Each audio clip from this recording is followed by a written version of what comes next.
মানব জীবনে কিছু কাজ আছে যেগুলা সবসময় করলেও এটা আফিত্তে মিটে না। ঠিক তেমন একটা জায়গা হিমচুরি। এই এক পাশে পাহাড়, এক পাশে সমুদ্র সৈকত। এখানে বারবার আসতে মনে চায়। আমি প্রতি সপ্তাহে শুক্রবারে চলে আসি। দেখুন নিরিবিলি, মানে মানুষ তেমনটা নাই, পর্যটক বেশি থাকলে আবার এটা গ্যাঞ্জাম হয়ে যায়, তেমনটা ভালো লাগে না। কিন্তু নিরিবিলি পরিবেশ, সমুদ্রে একের পর এক ঢেউ আসছে পড়তেছে, এক পাশে পাহাড়, সবুজ পাহাড়, আরেক পাশে সমুদ্র সৈকত। হিমচুরি দেখলেই মন প্রাণ যেন শীতল হয়ে যায়। ভ্রমণ পিপাসু ভাইদের জন্য আমি সবচেয়ে বেশি সাজেস্ট করব, আপনারা যদি আসেন তাহলে এই বিচটাতে সবসময় আসবেন। এখানে ছবি বা ভিডিও বা যে কোনো কোয়ালিটি এখানে খুবই ভালো আসে। আর এখানে পর্যটকরা দেখুন, একদম সবুজ পাহাড়ে খাড়া পাহাড়, এক পাশে মেরিন ড্রাইভ। মেরিন ড্রাইভ রাস্তাটা যেটা আছে এটার পাশ দিয়ে চলে গেছে পাহাড়ের রেঞ্জ দিয়ে, আর সমুদ্র সৈকতের উপর দিয়ে চলে গেছে টেকনাফ রোডে। তো দেখার মতো একটা জায়গা। আজকে সমুদ্র সৈকতটা অনেক উত্তাল ছিল, মানে দেখুন ঢেউগুলা একের পর এক আসছে পড়তেছে। দেখার মতো একটা জায়গা, মানে ভালো লাগলো দেখে, তাই প্রতি সপ্তাহে চলে আসি দেখার জন্য। আপনাদেরকেও স্বাগতম জানাই। যারা আসতে চান, কক্সবাজারে যারা আসেন তারা এই জায়গাটা মিস করবেন না।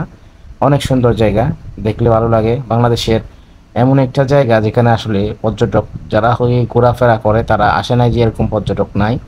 সব সময় এখানে দেখুন, এখানে মানে সবাই আসে, ফ্যামিলি নিয়ে আসে, মানে একটা ঘোরার মতো জায়গা।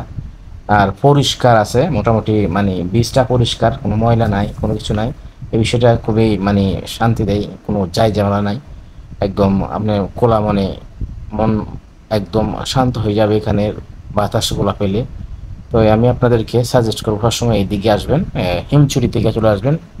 আপনারা কে কে হিমছড়িতে আসছেন আর আপনাদের কার কেমন লেগেছে অবশ্যই কমেন্ট করে জানাবেন।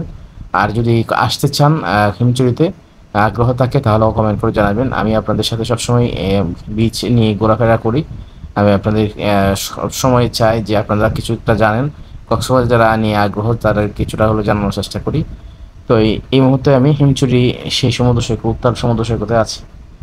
দেখতেছি, দেখুন পাহাড় আর সমুদ্র সৈকতের একটা সুন্দর মিলবন্ধন, দেখলেই মন যেন প্রাণ জুড়িয়ে যায়। আমাদের দেশে এমন একটা সুন্দর জায়গা আছে যেখানে আসলে পর্যটক হয়ে যারা আসছে তারা আসে না যে এরকম পর্যটক নাই। আসলে প্রতি সপ্তাহে আসে, তখন মন ভরে না। দেখুন একের পর এক ঢেউ, উত্তাল সমুদ্র সৈকত, আল্লাহ তাআলার নিয়ামত। যাক, তারপরও আপনারা যারা আসবেন অবশ্যই সবাইকে আমি ওয়েলকাম জানাই। Welcome to Cox's Bazar Himchari. আশা করি সবাই সঙ্গে থাকবেন। আর ভিডিওটা অবশ্যই যদি ভালো লেগে থাকে আপনার কোনো গুরুত্বপূর্ণ মন্তব্য আশা করি।